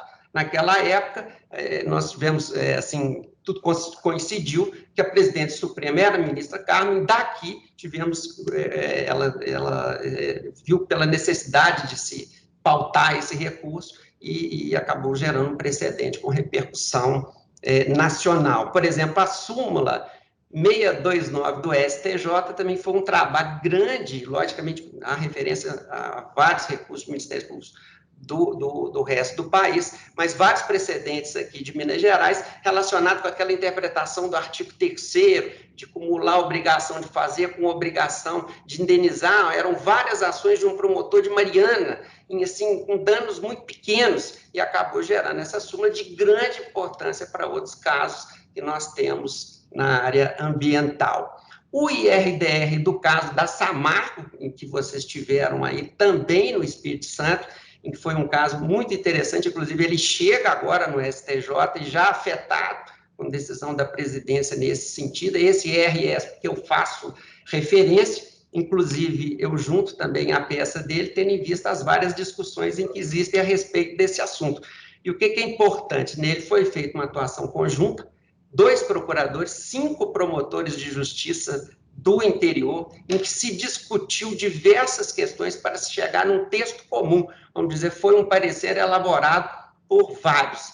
Fizemos o parecer e esse foi o primeiro caso em que o promotor participou comigo, eu até fiz uma abertura e ele que fez a sustentação oral lá no Tribunal de Justiça, e de uma situação que estava extremamente desfavorável, já que era fixação do valor do dano moral relacionado à falta d'água, em que a Samarco pedia, tentava fixar em R$200, acabou chegando a R$2.000, o nosso pedido era de 10 mil, há o recurso do Ministério Público, uma série de discussões a respeito do IRDR, sobre quem é se o Tribunal de Justiça pode ou não julgar IRDR, por exemplo, de ações do Juizado Especial, da participação dos terceiros no Juizado Especial e de uma série de outras questões nesse recurso que chegam agora de forma inédita no STJ e que certamente vai valer para o país inteiro. O professor Hermes vai gostar muito desses temas, já que isso é objeto hoje de muita discussão no âmbito do processo civil. Com relação ao Código Florestal, há também um recurso já de repercussão nacional, esse RESP 1854593, em que se discute a aplicação do Código Florestal em TACs firmados anteriormente. Aliás, dentro dessa filosofia, com a Procuradoria, nós conseguimos traçar uma série de estratégias bem interessantes em relação a essas aí. Por exemplo, o Código Florestal foi uma delas. No caso do Código Florestal, nós traçamos aqui uma estratégia de levantar a inconstitucionalidade dele em todos os casos concretos, e antes mesmo que o Supremo pudesse manifestar a respeito disso, nós tivemos a decisão aqui do Tribunal de Justiça sobre a inconstitucionalidade, por exemplo, do artigo 66, do artigo 67 e de vários outros pontos. A gente utilizava essa estratégia, inclusive acabou não dando certo, porque veio o julgamento do Supremo depois de forma contrária, mas encaminhamos, inclusive, as posições aqui do Tribunal de Justiça para o Supremo. E temos feito agora a mesma coisa, fizemos também no foro privilegiado, agora com essa nova lei que permite a contratação de advogados sem licitação e de contadores. Estamos atuando também da mesma forma, levantando a inconstitucionalidade do caso em concreto para que o tribunal decida um incidente para depois encaminhar para o Supremo, que já existe uma ADIM da CONAMP a respeito da matéria, e nós também fizemos uma representação a respeito disso para o Procurador-Geral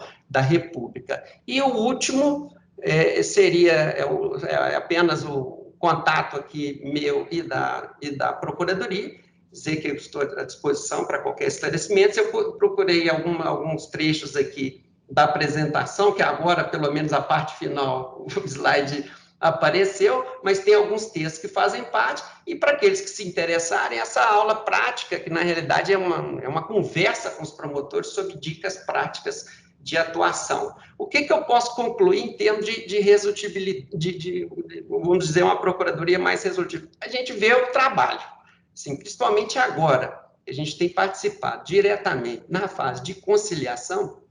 A gente tem observado muitos casos que têm conseguido fazer o acordo de segunda instância. Aí vocês vão ter o seguinte posicionamento. O procurador pode fazer o acordo sem o promotor?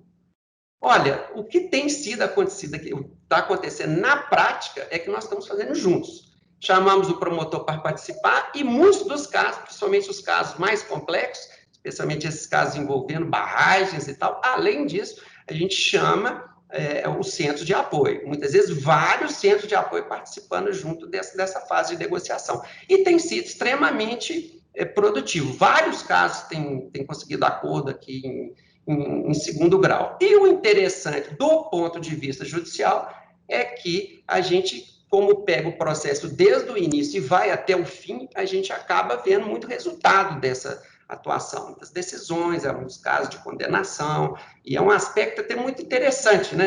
Agora, assim, só para fechar, que nós estamos vivendo uma fase de tentativa de mudança do processo coletivo, o professor Hermes fala também muito disso, há uma preocupação muito grande dizendo que o processo não é efetivo. Então, olha, a maioria das ações que a gente tem, de ações coletivas, são eminentemente de interesse municipal.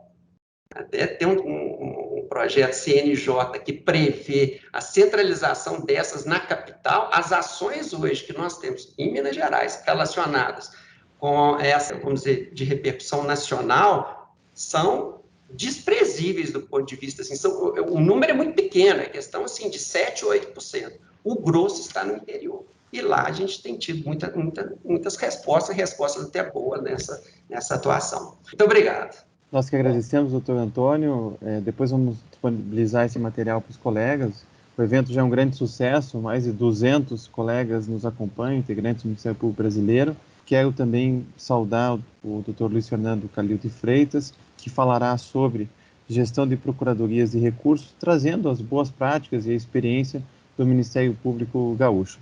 Seja muito bem-vindo, doutor Luiz Fernando. A palavra é sua. Bom dia. Muito obrigado. Eu não vejo, eu só vejo a tela na minha frente.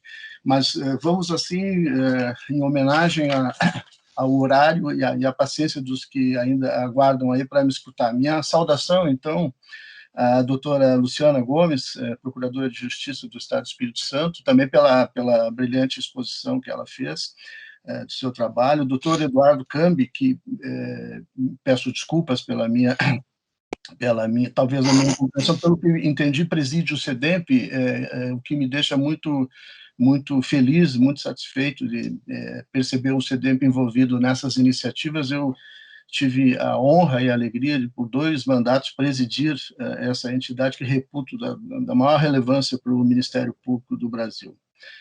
Também o doutor Ailton Vec, do Ministério Público de Goiás, o doutor Antônio Sérgio Rocha de Paula, de Minas Gerais, que me antecedeu, também com uma brilhante e claríssima exposição, a doutora Sâmia Bonavides, com quem eu tive a honra de compartilhar vários momentos no CEDEMP, quando estive no CEDEMP, e, por fim, a minha saudação muito especial ao queridíssimo amigo Hermes Zanetti, a quem eu agradeço o convite por estar aqui, me deixou muito feliz, muito honrado, muito satisfeito. O Hermes foi muito generoso nas suas palavras em referência à minha pessoa. Eu tenho uma admiração intelectual e dedico um afeto pessoal muito grande ao Hermes. Compartilhamos pouco tempo, poderia ter sido mais tempo, né, na nossa jornada do doutoramento na Universidade Roma III, mas temos tentado de alguma maneira, né, doutor Hermes, agora virtualmente, manter essa amizade sempre viva. Eu cumprimento a todos os que nos assistem também, todos os colegas do Ministério Público. Para mim, pessoalmente, essa iniciativa, participar dessa iniciativa, além de ser uma honra e uma alegria, me permite retomar, digamos assim, um contato com colegas do país, o que fiz de uma forma muito intensa durante os 2 períodos que estive presidindo o SEDEMP e que depois deixei de fazer por várias razões que não vêm ao caso, digamos assim. Enfim, saúdo essa iniciativa que envolve 3 ministérios públicos, né? E o SEDEMP é algo genial e oxalá ocorram mais vezes, e estarei sempre à disposição, sempre que convidado, que tem alguma coisa interessante para dizer, me agradaria muito participar. Eu vou tentar, assim, muito objetivamente, apresentar em 4 pontos, vamos dizer assim, a atividade da Procuradoria de Recursos do Ministério Público do Rio Grande do Sul. Eu vou tratar da estrutura, muito brevemente, do procedimento, como é que a gente faz funcionar a Procuradoria de Recursos, e vou fazer uma referência breve a alguns resultados da experiência que eu tenho tido lá nesses quase 6 anos como Procurador de Justiça e coordenador, e, por fim, muito rapidamente, falar de uma meta que nós pretendíamos atingir, e que é algo em permanente construção, né? E que não, efetivamente, não chegamos a ela ainda, mas acredito que brevemente será possível, será viável, digamos assim. Eu estou no 3º Procurador de Justiça, na verdade, o doutor Fabiano Dallazen, o atual Procurador de Justiça, está no seu 2º mandato, né? Eu iniciei lá com o colega Marcelo Dornelles, que agora, mais uma vez, é candidato ao Procurador-Geral, que esteve um mandato só, depois o doutor Fabiano, e no primeiro mandato do doutor Fabiano, ele editou uma norma, a sua primeira gestão editou uma norma segundo a qual nós, membros da administração superior, não podemos permanecer mais do que 4 anos na atividade que estejamos desempenhando. E, em razão disso, agora, em junho, quando houver, então, a assunção do novo Procurador-Geral de Justiça, necessariamente eu deixarei a Procuradoria do Recurso, que é uma atividade que me satisfez no nível pessoal e no nível profissional também, de forma plena, né?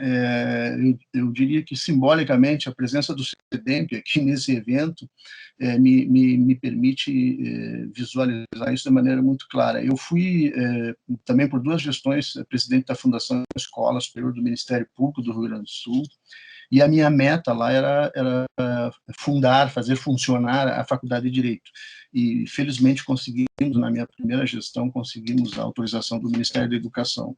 E quando os colegas me consultavam sobre o porquê disso, né, havia uma forte oposição dentro do Ministério Público do Rio Grande do Sul, eu sempre dizia a mesma coisa, que nós precisávamos ter um lugar para fazer um debate um pouco mais científico, um pouco mais objetivo, desapaixonado, vamos dizer assim, daquelas questões essenciais que afetam o Ministério Público, com as quais o Ministério Público lida, mas nós precisávamos transformar essa discussão numa discussão teórica, numa discussão pautada pela objetividade científica, e, ao mesmo tempo, plural, né? Fazê-la de uma forma plural, ou seja, com advogados, com magistrados, com pessoas de outras áreas do direito, para que a escola pudesse também ter essa conotação de abrir os horizontes, né, e permitir que os colegas do Ministério Público inseridos na instituição, fazendo cursos, ministrando cursos, enfim, participassem desse grande debate. Então, isso me deixa muito satisfeito, muito feliz, efetivamente. Muito bem. Que estrutura nós temos lá? Nós temos um certo gigantismo no Rio Grande do Sul, né? Eu observava alguns dos números que foram apresentados aí. Nós somos hoje 32 pessoas trabalhando na Procuradoria de Recursos do Rio Grande do Sul. Um procurador coordenador, que sou eu, 6 promotores de justiça assessores, 13 assessores jurídicos, que são advogados. Apenas um deles que compõe esse grupo atualmente é concursado, todos os demais são CCs, né, por injunções aí da vida cotidiana, isso acabou acontecendo, não há nenhum critério prévio para que seja assim, e temos atualmente 5 estagiários atuando conosco, temos lá vaga para 8 estagiários, mas com o isolamento e a pandemia nós não temos visto necessidade de preencher essas vagas. E temos também uma secretaria administrativa, que eu diria que é o coração burocrático da nossa Procuradoria de Recursos. Temos lá um coordenador e 7 servidores na secretaria, que fazem todo o procedimento, fazem a máquina funcionar. Falo disso com muita tranquilidade, porque nada disso foi implementado por mim, não vai nenhuma aqui, vaidade pessoal, eu já cheguei lá, isso já era assim, a gente fez aquilo que achava necessário, alguns pequenos ajustes, e funciona muito bem, a contento, né? Nós temos um procedimento que se inicia pela consideração de como os feitos chegam na Procuradoria de Recursos, né? A demanda principal são as solicitações de análise de viabilidade recursal que são formuladas pelos procuradores de justiça que atuam nos processos. Então, isso está informatizado já há algum tempo, e os procuradores de justiça, quando entendem que é o caso, fazem no sistema a solicitação para que a Procuradoria de Recursos examine a viabilidade da interposição dos recursos excepcionais, né? Essa é a grande fonte da nossa demanda. Uma segunda forma como ingressam processos é a remessa de autos para contrarrazões que nos faz o Tribunal de Justiça do Rio Grande do Sul, tá? E, por fim, nós temos uma ferramenta, digamos assim, para que os promotores de justiça possam, em alguma medida, interferir nesse processo. Foi criado já há algum tempo no nosso sistema a manifestação de interesse recursal, de interesse institucional pelos promotores de justiça. Então, os promotores de justiça, em algum momento, que nós pedimos que seja sempre um momento mais próximo da decisão do processo no segundo grau, em algum momento o promotor de justiça, no sistema informatizado, faz uma referência ao processo, né? Identifica o processo objetivamente, e apenas manifesta que há interesse institucional, ou seja, a discussão que ali se trava transcende a questão jurídica envolvida e também está carregada de um interesse institucional. A instituição tem interesse em que aquilo seja decidido desta ou daquela maneira. Essa manifestação do promotor de justiça, ela é encaminhada pelo sistema tanto para nós, da Procuradoria de Recursos, quanto para o procurador de justiça, ao qual o processo será posteriormente distribuído quando ele estiver na fase recursal. Ela não é vinculativa, vamos dizer assim, né? Porque, obviamente, a legitimação para recorrer é atribuída aos procuradores de justiça, mas ela serve como um alerta, né? Diz que eu estou lá, o que nós fazemos? Aqueles processos em que há manifestação de interesse institucional, nós olhamos com mais cuidado, inclusive, e especialmente na matéria criminal, que envolve em torno de uns 95% da massa dos processos com os quais trabalhamos, né? Em razão da exiguidade do prazo para embargos, né?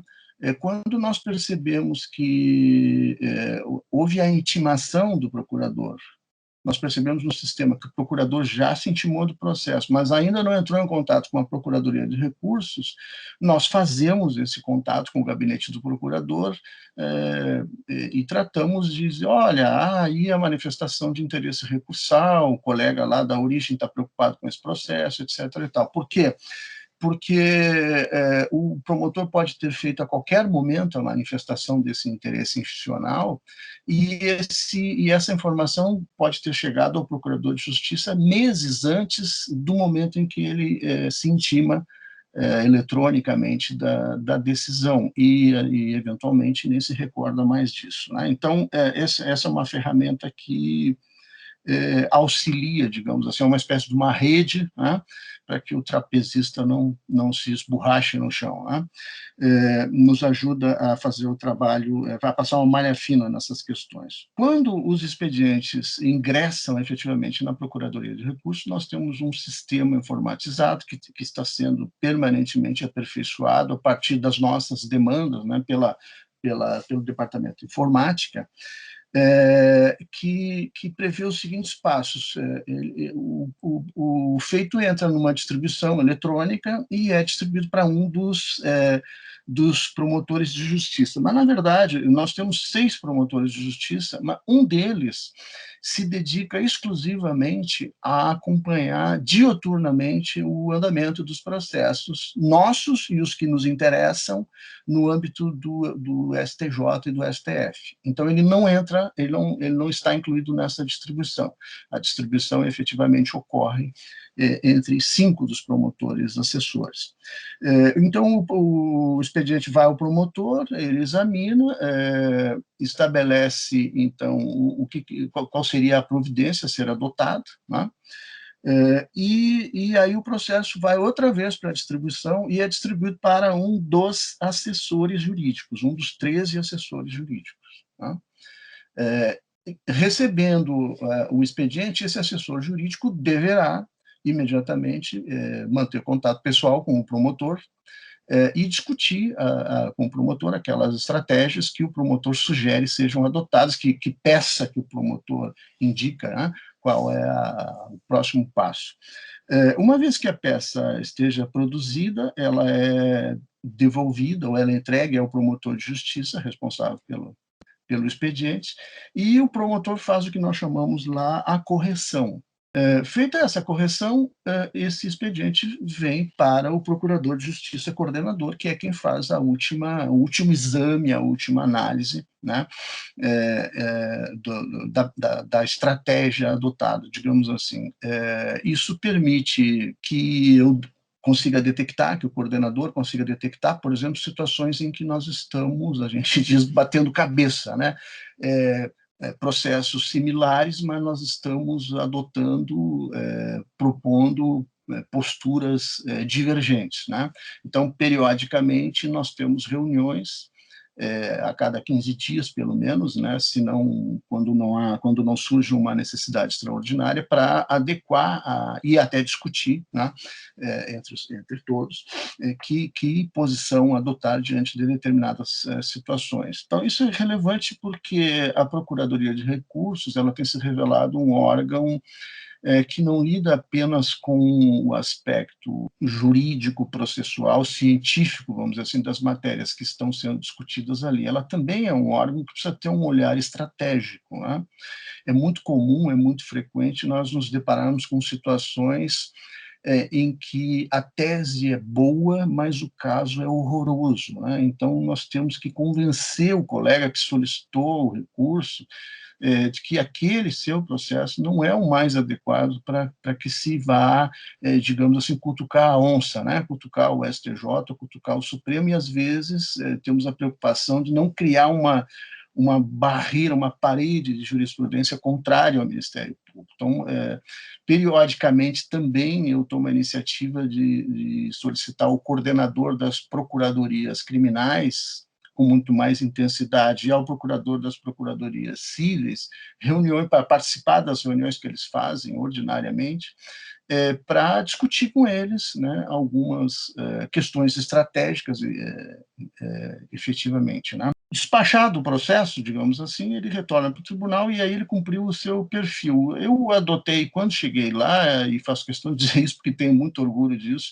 adotei a sistemática que é óbvia, me pareceu desde sempre evidente, que o promotor de justiça, que é o responsável pela peça, assina a peça também. Isso foi, em algum momento, objeto de discussão no Ministério Público do Rio Grande do Sul, se tinha chegado à conclusão de que os promotores não assinariam as peças. Quando eu fui convidado para ocupar essa função, eu disse, não, ou os promotores assinam as peças ou eu não vou assinar algo que eu não fiz, eu apenas revisei, como se eu tivesse o crédito pela matéria de um outro colega que quebrou cabeça lá para resolver a situação. Então, isso se tornou uma prática já praticamente há 6 anos, né? Então, não creio que isso venha a se transformar, digamos assim, né?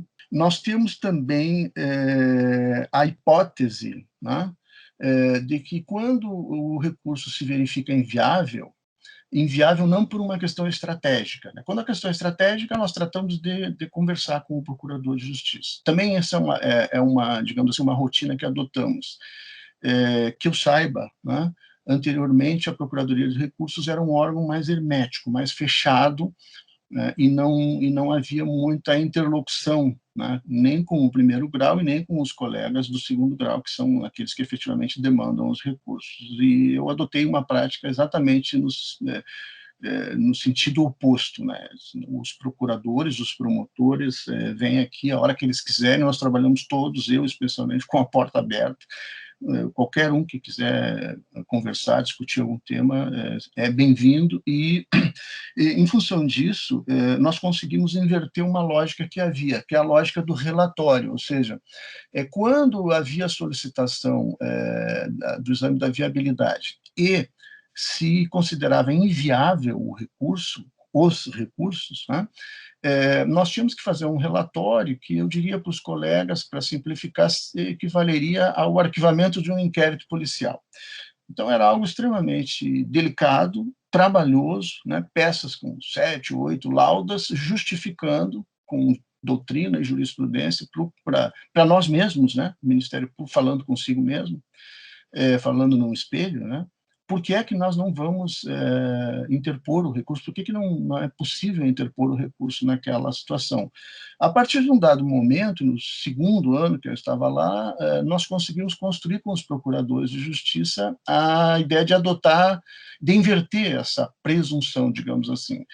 Os procuradores, quando solicitam desde então, né, quando solicitam a análise da viabilidade recursal, se entendem que é o caso, eles dizem expressamente que, no caso de se considerar inviável, que seja elaborado um relatório.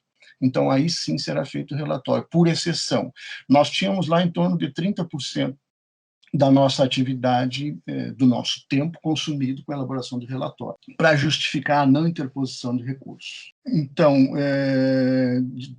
do dia 10 de junho de 2015 até agora, são praticamente 5 anos e 10 meses de atuação lá.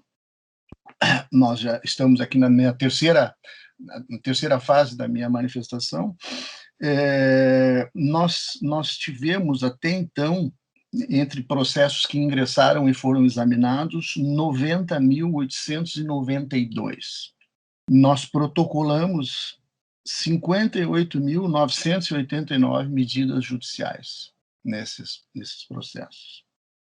E com inviabilidade recursal, foi uma parcela ínfima, né, de 2.034 expedientes. E há um número que refere outras providências, né? Outras providências as mais variadas, especialmente embargos, né? Agravo interno, também no STJ, também no Supremo, e, às vezes, medidas cautelares. Enfim, nós temos, nesse período, e é disso que eu posso falar, nesse período que eu estou lá, eu posso dar meu testemunho, nós temos nos transformado, digamos assim, uma espécie de uma super assessoria jurídica do Procurador-Geral. E os colegas do segundo grau e do primeiro grau têm, digamos, navegado nessa mesma rota e, em alguma circunstância, eles já, quando vão ajuizar a ação no primeiro grau, eles já vêm conversar conosco. Quando surge uma alteração legislativa, uma mudança de jurisprudência, os procuradores já nos chamam, nos convidam para reunião, para debater determinados assuntos. E assim nós temos feito em áreas as mais diversas, né? Execução penal, júri, essa questão aí da regulamentação da lei do Estatuto do Desarmamento rendeu muitos panos para a manga e parece que ainda vai render, enfim, matéria ambiental, os mais variados temas com os quais o Ministério Público se envolve, nós temos sido, e eu vejo isso com muito bons olhos, né, acredito que seja um crédito que nos é dado, nós temos sido incluídos na discussão prévia, muitas vezes, prévia à juizamentação, à interposição do recurso para o segundo grau, já para subsidiar os colegas com dados, com informações, especialmente sobre o comportamento dos tribunais superiores e o que necessariamente precisa constar nas peças, o que não pode faltar, sob pena da gente ter fechado a porta, né, da viabilidade recursal depois. Temos também, o número, acabei não dizendo, são 39.378 outras providências. Temos também habilitado o Ministério Público do Rio Grande do Sul para atuar como amicus curiae naqueles processos lá do STJ e do STF que nós entendemos, é uma expressão que criamos aqui, em que há repercussão geral institucional.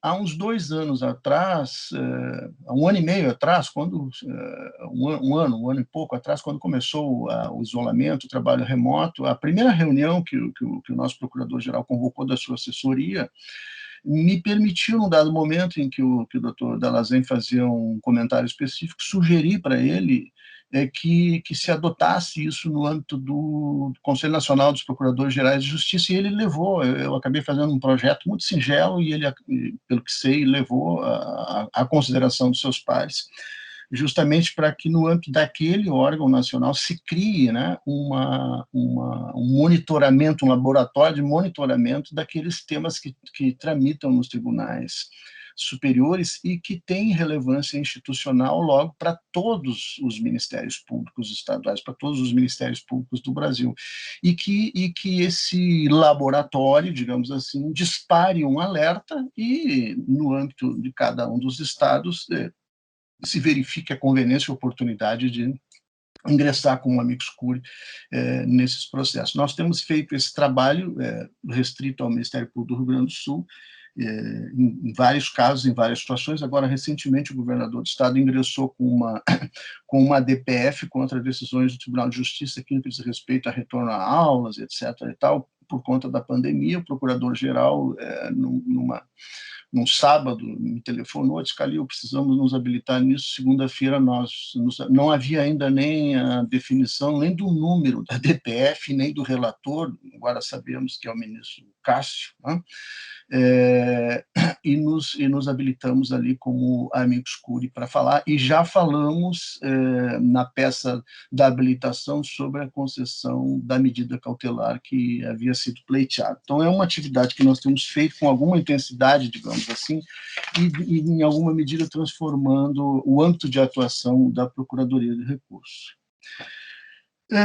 Por fim, né, cumprindo a minha tarefa aqui, a minha promessa de ser objetivo, Hermes, um pequeno relato assim das experiências que mais nos chamaram a atenção, né? Além desses números aí, são aqueles processos em que nós conseguimos, recursos extraordinários, que nós conseguimos obter a repercussão geral nesse período. Nós temos, do período anterior, uma repercussão geral que eu vou me permitir referir, que é muito relevante, é o tema 220, a possibilidade do judiciário condenar o Poder Executivo a realizar reformas em estabelecimento prisional quando as condições materiais violem direitos fundamentais, direitos humanos dos presos.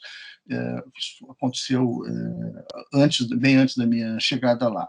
Depois disso, nós temos o tema 907, que diz respeito à constitucionalidade do artigo 305 do Código de Trânsito, que é aquela questão da fuga do local do fato, e tem um significado muito grande para mim, porque eu, pessoalmente, fiz a argumentação da matéria constitucional, que envolve direitos fundamentais, e esse aí já temos, inclusive, o mérito provido. Depois o tema 946, que é relevantíssimo também, né? Que é relevantíssimo, que diz respeito à legitimidade dos ministérios públicos dos estados e do Distrito Federal estarem presentes, se manifestando oralmente e por escrito nos tribunais superiores, que até então não era algo claro e cristalinamente definido. Né? Também com mérito provido. E, por último, com mérito provido, o tema 941, que é a questão do afastamento do prévio procedimento administrativo do PAD para suprir deficiência técnica na questão da oitiva do condenado em audiência de justificação no juízo de execução penal. Isso foi uma batalha, nós ficamos 2 anos aqui insistindo nesse tema. O STF, a princípio, tinha uma posição contrária, dizia que havia violação do devido processo legal se não houvesse um expediente administrativo, e nós aqui com uma realidade no Rio Grande do Sul em que há um expediente judicial, né, em que o juiz das execuções penais, o promotor das execuções penais, o defensor público está lá, está todo mundo lá, e o STF insistindo que deveria haver um processo administrativo que simplesmente aqui a Superintendência de Serviços Penitenciários, a SUSEP, não tem condições de fazer. Tá? Mas conseguimos efetivamente convencer o Supremo Tribunal Federal. Então, esse também tem um mérito provido. Depois temos o tema 998, 989, 924, todos eles com o mérito ainda em análise, mas com a repercussão geral reconhecida. O primeiro diz respeito à ilicitude da prova obtida a partir da revista íntima, é alguma coisa também que nós debatemos muito aqui no Rio Grande do Sul. Né? Isso surgiu num caso em que uma esposa, namorada de um apenado, foi fazer uma visita íntima e, tendo solicitado para ir ao toalete, antes de ingressar ainda na galeria, ela teria se ajoelhado, feito flexão nos joelhos e obviamente, que caiu o que ela levava portando nas suas partes íntimas. Nesse caso, o ministro Barroso foi o relator e disse que era barbárie, que era algo medieval, mas ninguém tinha chegado perto dessa senhora, as pessoas, as mulheres que estavam ali monitorando, estavam a metros de distância, né? Isso nos chamou a atenção para que, efetivamente, em algumas circunstâncias, não se trata efetivamente de uma revista íntima e nem de constrangimento ilegal, ofensa a direitos humanos, dignidade humana, ou o que for. Esse tema ainda está em discussão. Sobre a constitucionalidade do artigo 233 do Código Penal, com relação a, digamos assim, a clareza do tipo penal, né, ato obsceno em local público, ou aberto, ou exposto ao público. E, por fim, também nos debatemos muito, porque é do âmbito do Juizado Especial Criminal, a tipicidade das condutas de estabelecer e explorar os jogos de azar. Nós temos o reconhecimento da repercussão geral, o ministro Fachin, relator, mas ainda não temos julgado o mérito. E no âmbito do Juizado Especial Criminal, há uma dificuldade tremenda, os colegas sabem que a previsão normativa constitucional é expressa no que diz respeito ao STJ, decisões de tribunais, então não é possível recurso especial, só é possível recurso extraordinário, porque a Constituição, quando trata do recurso extraordinário, só fala em decisão em última ou única instância. Então, no âmbito dos recursos excepcionais, nós só conseguimos manejar o extraordinário quando a decisão for da turma recursal. E isso nos delimita extremamente, né, a possibilidade de atuação.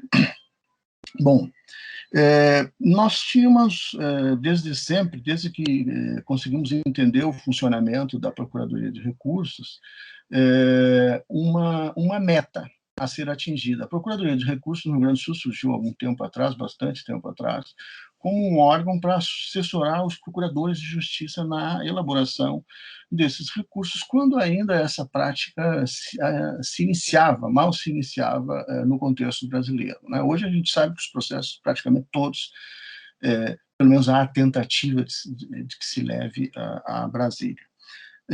A nossa meta, essencialmente, é transformar a Procuradoria de Recursos integralmente num órgão de assessoria do Procurador-Geral na fixação, no estabelecimento e na execução da política recursal do Ministério Público, ou seja, que prevaleça o interesse institucional, o interesse estratégico institucional, na hora de se analisar, além da viabilidade técnico-jurídica, né, a possibilidade de interposição desses recursos, né, e a chance que eles têm de serem admitidos. Essa é uma dificuldade muito grande, né, não se criou condições ainda para que fosse possível ao procurador-geral levar isso a seus pares, no âmbito, especialmente do órgão especial. Eu componho o órgão especial já pela segunda vez consecutiva aqui no Rio Grande do Sul, e efetivamente é difícil, né, muito difícil negociar com os procuradores de justiça isso, né, que eles detendo legalmente a legitimidade para a interposição desses recursos, em solicitando à Procuradoria de Recursos, a Procuradoria de Recursos possa colocar, além dos elementos técnicos jurídicos, em consideração o interesse estratégico. Quando a situação é muito intensa, é muito robusta, nós conversamos, e por isso desde sempre eu adotei essa postura de chamar os procuradores para dentro da Procuradoria de Recursos, né? Muitos deles ligam, dizem, vem aqui, vamos tomar um café, vamos conversar, e chamar os promotores para conversarem com eles, justamente para mostrar isso. Olha, se aqui a gente fizer isso agora, por quê? Porque nós acompanhamos diuturnamente a evolução da jurisprudência do STJ e do Supremo. E acompanhamos, inclusive, digamos assim, o movimento em que individualmente os ministros fazem em favor desta ou daquela tese. E não são todos os colegas que fazem isso, né, que ficam atentos a essas questões. Eles estão atentos a outras questões, as questões dos seus próprios processos e no âmbito do nosso tribunal aqui. Então, o que nós temos procurado é estabelecer um canal para permanentemente retroalimentar a instituição com aquelas informações que colhemos. É um local privilegiado, a Procuradoria de Recursos, nesse aspecto, né? É um local para pesquisa, né? Hermes, maravilhoso, porque a gente vê tudo que está acontecendo ali, e em todo o país, e consegue perceber para que lado a jurisprudência está se movendo. E só que é muito difícil, né? Eu confesso que encerro com essa nota, digamos assim, de algum pesar, né? É muito difícil a compreensão. Eu só conhecia o recurso extraordinário, pela circunstância que sou professor de direito constitucional, controle de constitucionalidade especialmente, né? Mas é muito difícil, a gente chega lá, nunca trabalhou com isso, os promotores invariavelmente passam por esse problema. Nós não aprendemos isso na faculdade, nós não lidamos com isso cotidianamente, nós não interpusemos de ordinário recurso especial e recurso extraordinário, nem promotores, nem procuradores. O mesmo acontece com juízes e desembargadores, e nós não sabemos lidar com isso. Infelizmente, é a realidade. E convencer os colegas que ali não está em jogo a justiça do caso concreto, digamos assim, né, que não se discute prova, né, nesses recursos, que o que depende de prova inviabiliza o recurso, né? É uma dificuldade muito grande. Então, aquilo que desde sempre nos criava mais peso, digamos assim, um peso maior para a gente arrastar o nosso trabalho diário, era convencer os colegas da inviabilidade do recurso. E agora nós sofisticamos esse tema, conseguimos mudar a questão do relatório, sofisticamos esse problema, né? Agora a dificuldade já não é essa exatamente, a dificuldade é convencer os colegas que estrategicamente é melhor, talvez, não interpor recurso naquele processo em que o colega está lidando, e interpor num outro em que o caso seja mais favorável. Bom, A rigor, muito objetivamente, Hermes, o que eu tinha para relatar é isso, né? A experiência é pródiga, se tivesse mais tempo, trabalharia toda a minha vida na Procuradoria do Recurso, é um trabalho muito, muito, muito gratificante e tem um valor tremendo para o Ministério Público. Precisamos ainda estabelecer canais para devolver para a instituição, e isso, em alguma medida, é uma certa frustração que eu levo, né, do meu período que estive lá. Eu não consegui fazer isso, é muito difícil, é muito complicado. Quando, encerro aqui, quando o Supremo decidiu que era viável a execução da pena no âmbito criminal após a decisão em segundo grau, antes da decisão definitiva que o Supremo depois adotou, nós nos deparamos com essa situação, né? Várias vezes ocorre isso, né? Eu identifico uma situação em que aquilo ali não diz respeito ao coordenador da Procuradoria de Recursos, aquilo diz respeito ao Ministério Público todo. Então, eu paro, né, para as máquinas e vou falar com o Procurador-Geral, peço uma reunião com o Procurador-Geral e digo, isso aqui é um tema institucional, tu tem que nos dizer o que tu quer que a gente faça aqui, né? E eu acho que precisamos discutir. Naquele caso, eu percebi com muita clareza a seguinte situação: nós tínhamos condenações, porque nós vemos isso na Procuradoria de Recursos, estamos num lugar por onde passam esses processos, réus condenados, e era possível já dar início à execução penal. Bom, quem vai requerer a execução penal? Aí uma outra questão que surgiu para nós é assim aqui: quando não se sabe quem faz, manda para a Procuradoria de Recursos, que a Procuradoria de Recursos faz. Começou que nós em contra-razões desses recursos extraordinários, especiais, quando íamos recorrer em preliminar, nós começamos a pedir que fosse encaminhadas peças à origem para execução penal. E aí nos demos conta que nós fazemos todo um trabalho, o Ministério Público faz todo um trabalho que começa lá na elaboração da petição inicial, da denúncia, nós fazemos a instrução do processo, depois o processo vai para o tribunal, para o segundo grau, e nós temos um trabalho enorme para obter um título judicial, e aí depois a gente não sabe quem é que vai fazer o quê para dar efetividade aqui. Me recordo, agora sim, a última frase, me recordo de um colega que era assessor lá, não está mais conosco lá, e que ele disse assim, os escritórios de advocacia no interior, eles costumam ter um correspondente, eles pagam alguma coisa para um advogado aqui na capital, ir ao tribunal e pegar o acórdão da absolvição.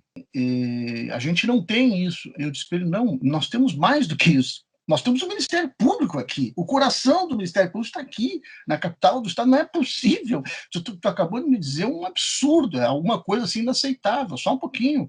Para tudo, eu quero a minha parte em dinheiro, eu vou embora para casa criar galinhas, né? Porque o Ministério Público está aqui, do lado do tribunal, não tem nem essa dificuldade. Nós não vamos executar as sentenças porque nós não temos que pagar um advogado aqui para ir lá buscar o acórdão no tribunal, por favor. Tá? Mas há ainda esse tipo de problema, né, de estabelecer canais de comunicação, enfim. Meu querido, era isso que eu tinha a dizer. Eu agradeço muito a oportunidade, a atenção dos colegas e fico à disposição. Muitíssimo obrigado, doutor Antônio Sérgio, por compartilhar não só a sua experiência, mas a sua história, a sua vivência no Ministério Público brasileiro, né?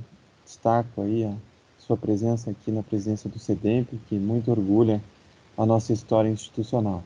Só reforçar aqui um aspecto dessa fala do Dr. Calil, né, que eu acho que seria importante, que é a questão de uma repercussão geral institucional que movimenta a atuação como amicus curiae. Acho que essa tese a gente precisa marcar como uma tese que talvez tenha que ser discutida no âmbito dos ministérios públicos envolvidos aqui nesse evento, né? Pela importância, talvez, de nós escolhermos bem os precedentes que vamos fazer, os casos que vão chegar nas Cortes Supremas para formar os precedentes, e reforçar aqui na fala do Dr. Calil que o interesse nesse recurso é um interesse institucional de toda a instituição do Ministério Público. E também queria, mais uma vez, agradecer as palavras também do Procurador de Justiça de Minas Gerais, doutor Antônio Sérgio, sua belíssima exposição. Quero, de modo especial, agradecer a todos que nos tiveram conosco, mais de 216 colegas e integrantes do Ministério Público Brasileiro. Então, isso se deve especialmente à qualidade dos nossos palestrantes hoje, de modo especial a doutora Luciana Gomes Ferreira de Andrade, doutor Antônio Sérgio Rocha de Paula e o doutor Luiz Fernando Calil de Freitas. Esse material vai ficar disponível pela Escola Superior do Ministério Público do Espírito Santo e a gente continua convidando todos os colegas para que participem dessas iniciativas que não só é do Ministério Público do Espírito Santo, Goiás e do Paraná, mas sim uma tentativa de nós fortalecermos o Ministério Público brasileiro. Muito obrigado por estarem conosco. Até a próxima. Tchau, tchau.